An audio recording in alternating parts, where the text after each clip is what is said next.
What's up? Beats my homie here, and new games. We playing Rocket League out here. I might go a little bit of it. You don't know. Anyways, though, today I'm gonna be telling you make 3D thumbnails using Blender, and I'm actually about to switch over to my PC right now. So let's go. But first, you just download Blender, and it's free. And you just pick whatever operating system you have, like Mac, Windows, Linux, all the good stuff. And we already have it open, so I'm just gonna get it so you can see the loading screen, because that's another thumbnail. We'll get into that another time. But then you just open it, and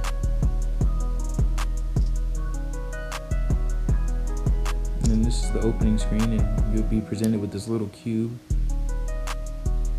And yeah, it's just also easy.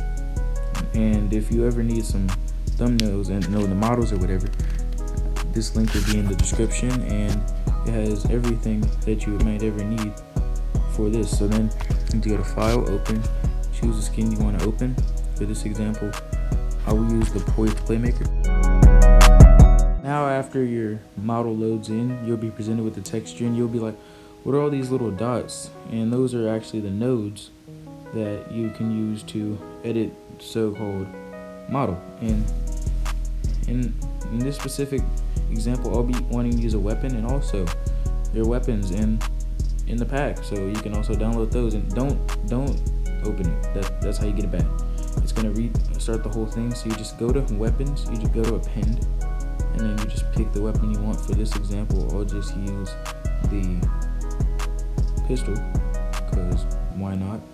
And you make sure you want to go to object, and I know I clicked Honey Murphy, was a mistake. You just go to object specifically, and then you click the one that's right in there.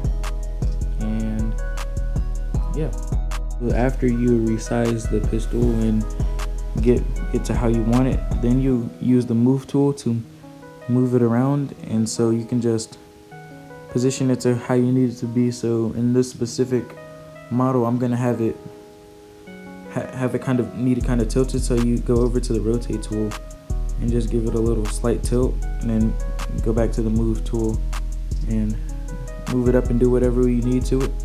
And then I'm just gonna start posing the model, and you can't click the body, that's not gonna do anything. You click the nodes, and then you go up here and click pose mode. You use the rotate tool, and then you just rotate it, and you can either rotate it up, sideways, or around, rotating. So after you work out eventually the controls, you can just start posing it up, and yeah.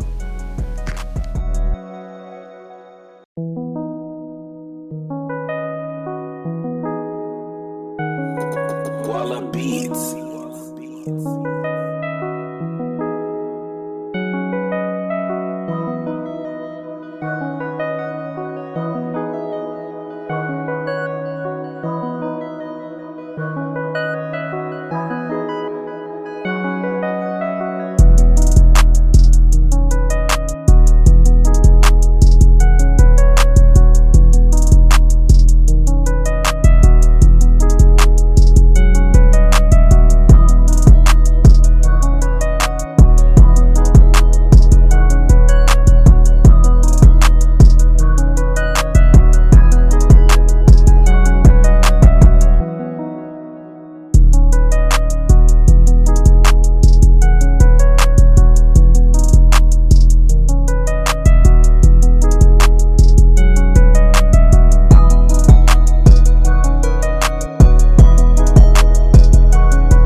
afterwards, you can see how it looks by clicking the little nodes right next to the model. You click the little eye, and so you can just see how it's gonna look without all that stuff. And then you insert the camera by going up to add, and then you just resize it and rotate it and do whatever you want to.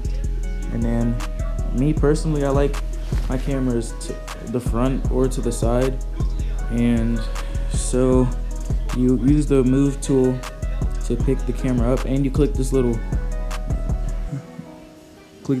kind of camera, like movie camera tool, to see how it's gonna look when you render it. And so you just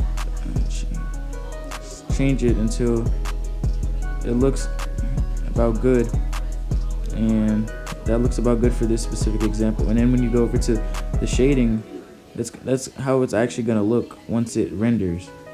And while you're adding the lights, just put it in Eevee, just so it, like, I mean, you can't, and so yeah, you can, I mean, use the natural light that Blender gives you and like aim it towards the character.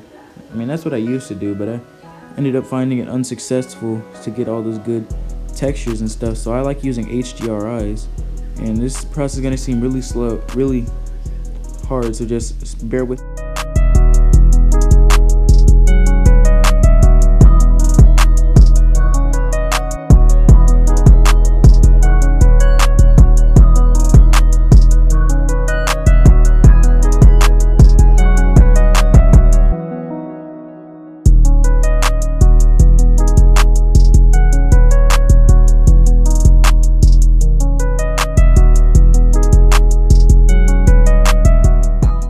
There are HDRIs in the pack, and this pack will be in the description.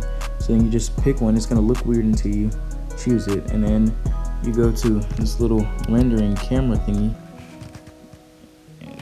go to it, and then go down to film. And that's how you get rid of the background. So you go over to this camera, go to film, and then you click transparent. It gets rid of the background. And then for rendering purposes, I like to use cycles because it just looks a lot cleaner and the resolution's better.